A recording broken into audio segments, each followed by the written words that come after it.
Qanunlar zamanda geri gedə bilər, amma yalnız sizin xeyrinizə. Qanunun keçmişə şamil edilməsi inanılmaz kimi səslənsə də hüquq sistemimizdə mövcud olan real və mühüm bir prinsipdir. Hüquq dilində buna normativ hüquqi aktın geriyə qüvvəsi deyilir. Ancaq bu prinsip yalnız və yalnız şəxslərin xeyrinə işləyir.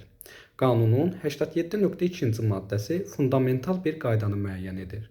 Burada deyilir ki, fiziki və hüquqi şəxslərin hüquqi vəziyyətini yaxşılaşdıran, hüquqi məsuliyyətini aradan qaldıran və ya yüngülləşdirən normativ hüquqi akt onun qüvvəyə minməsindən əvvəl yaranan münasibətlərə də şamil edilir. Ən vacibi odur ki, bu aktın özündə birbaşa göstərilib göstərilməməsindən asılı olmayaraq baş verir.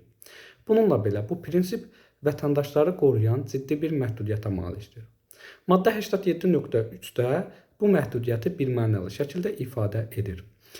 Burada deyilir ki, törədilməsi anında məsuliyyətə səbəb olmayan və ya daha yüngül məsuliyyətə səbəb olan əməllərə görə fiziki və hüquqi şəxslərin məsuliyyətinin yaranmasını və ya ağırlaşdırılmasını nəzərdə tutan normativ hüquqi aktın qüvvəsinin geriyə şamil edilməsinə yol vermir.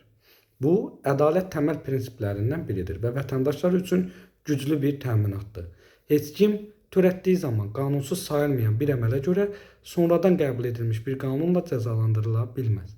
İzlədiyiniz üçün hər birinizə təşəkkür edirəm. Sağ olun.